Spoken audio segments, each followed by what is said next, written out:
Hello Physical Fiends, it is Jordan here with another Worth a Purchase where I play a game for a short amount of time to see if I would buy it myself with my own money. Today, P-Cube have provided me a code for Class of Heroes 3 to let you know my initial thoughts about it. The game is releasing digitally next week, but this is Physical Paradise and I only care about physical video games, and this will have one. I have linked it down below in the description and pinned comment if you want to buy it yourself, but I'll go into slightly more detail later in the video about the physical release. First, what is the game? Well, it was originally a PSP game that was supposed to get a localization back in the day, but for whatever reason, it was cancelled, so it's taken about 15 years to finally get an official English release. It is a dungeon crawling RPG, and if you've played the previous two games, which are also available on the Switch, then you'll kinda know what to expect here. The fact that this is a PSP game really shows. Its scope is pretty small and is bolstered by an unforgiving difficulty curve. You have a choice of 3 schools, each of which have a different starting place and missions to do. For your team, you have a choice of many races and job classes, plus bonus stat points you can assign to wherever you want. And with 6 party members, there is an absolute ton of variety in that department. You can start off with some predetermined students or create your own from scratch. It is an immense amount of customization. However, the grind is instantaneous, as the first dungeon will have you overwhelmed fighting against 10 or maybe more opponents in just one battle. If you don't have the right class balances, you'll be screwed. And the idea is to, of course, level up, but not just your XP and stuff, your equipment.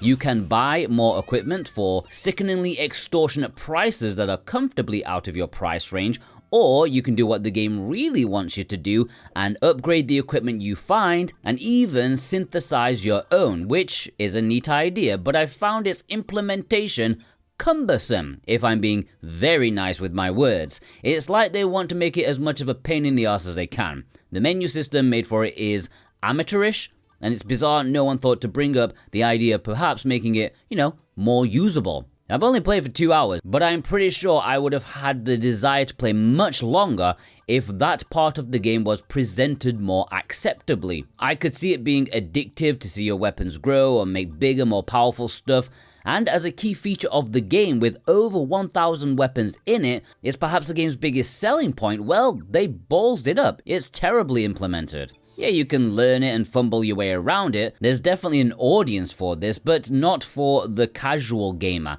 With a minimal story, minimal presentation, it's focused purely on the gameplay, the grind, the management.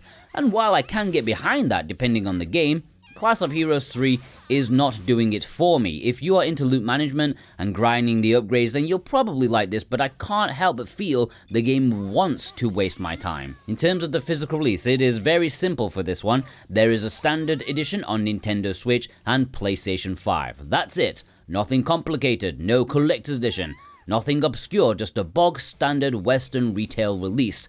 If you want to purchase a North American copy, you can do so via the VGP link I've plopped in the description and pinned comments. If you live in the UK, you can get it from my shop2.net link below as well. And I do greatly thank you for your support. But would I buy this myself? Look, I appreciate what it's going for, but this is just too grindy and too slow for me to get into personally. It's not what I look for in an RPG. There is a lot of depth in some of the mechanics, but not enough to overlook some of its deficiencies, especially with the fact that those upgrading and dismantling mechanics are not smoothly integrated. It makes it a big test of patience. It's probably going to be fun for some people, but it's definitely more of a niche release. Will you be buying this? Let me know in the comments below. Have I been too harsh on it? Maybe, but that's just how I feel about it. Like, the upgrading stuff, it just, I can't even be doing with it. It feels embarrassing, and it made me not want to play any longer. So it's quite disappointing, but I do hope you all have a fantastic day. Take care.